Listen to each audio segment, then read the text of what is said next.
A woman is shot dead in broad daylight. There are videos, many of them, from different angles. And yet, almost instantly, America splits in two. I'm Fareed Zakaria, and what happened in Minneapolis is no longer just about a fatal encounter between an ICE officer and a 37-year-old woman named Renee Good. It has become something far more unsettling. A test of whether this country can still agree on what it is seeing with its own eyes. Federal officials call it self-defense. Local leaders call it reckless violence. The same footage fuels two completely opposite truths. One America sees law enforcement under attack. The other sees power unleashed without restraint. And here is the most dangerous part. Both sides are absolutely certain they are right. If you want to understand why the United States feels permanently on edge, why every crisis now explodes into a moral war, stay with me. Because to grasp this moment, we first need to understand what this conflict is really about. What is this moment really about? It is not only about immigration enforcement, and it is not only about one woman's death. At its core, this is a struggle over authority. Who gets to enforce the law? Who gets to interpret events? And who gets to define reality itself? In Minneapolis, federal power collided head-on with local legitimacy. ICE officers arrived with a mandate they say came from voters. City and state leaders responded with warnings they say went ignored. When the shooting happened, the arguments were already primed. The incident did not create the divide. It activated it. This is why the facts mattered less than the framing, because each side already knew the story it wanted to tell. And to understand why this clash felt inevitable, we need to step back. We need to look at how we got here. Minneapolis carries a heavy memory. It is a city shaped by trauma and by history that has not healed. Just a few miles from this shooting, George Floyd was killed in 2020. That moment reshaped America's conversation about policing. Protests erupted, trust collapsed. Institutions were questioned at every level.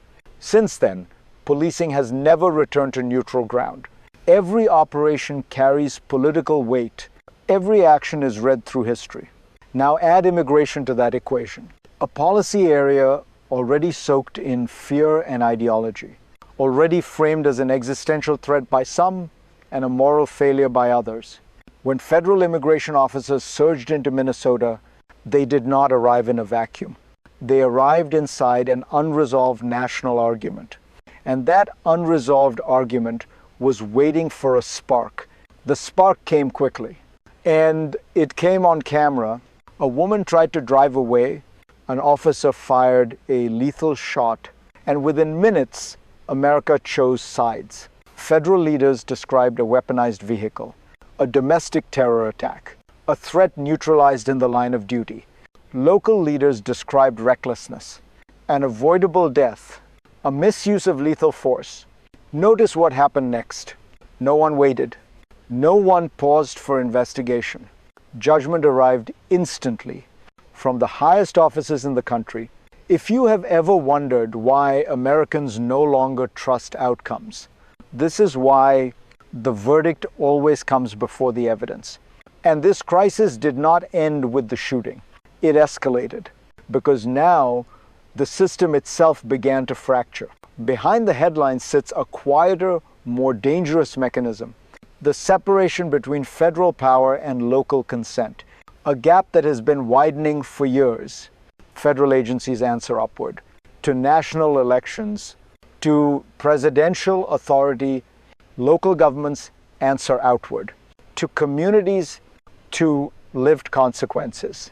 When these two logics collide, neither side believes it is overstepping. Both believe they are defending order. This is how enforcement becomes theater, and how tragedy becomes proof. Every video frame becomes evidence for a prior belief. Every statement reinforces a chosen reality.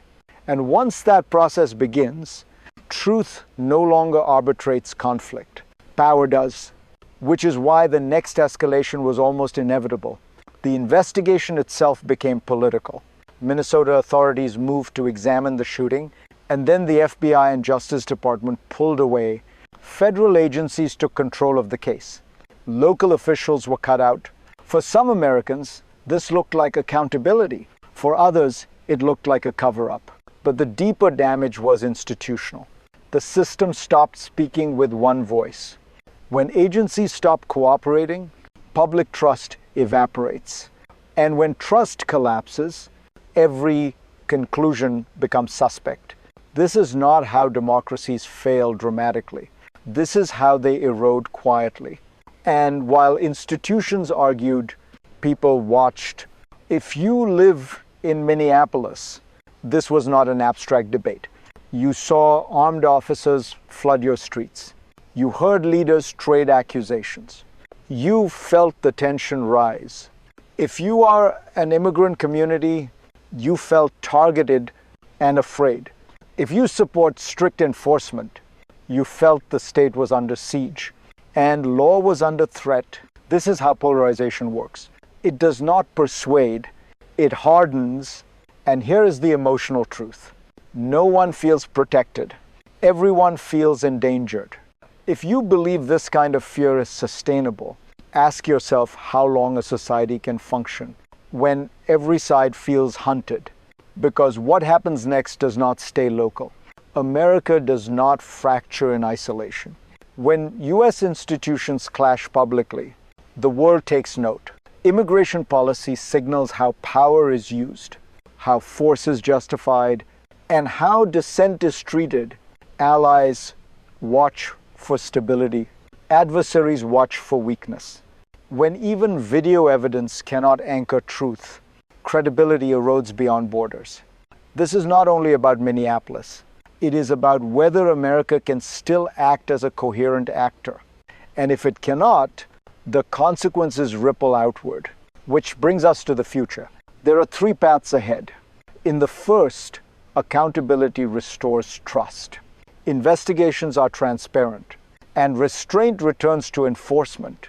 Tensions cool, institutions recalibrate, the system bends, but holds. In the second, ambiguity persists.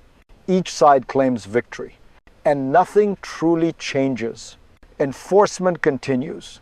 Protests recur. Polarization becomes background noise. In the third path, escalation wins. Force increases. Consent disappears. Every operation becomes a flashpoint. Every death becomes a symbol, and the divide becomes permanent. History tells us systems do not collapse overnight.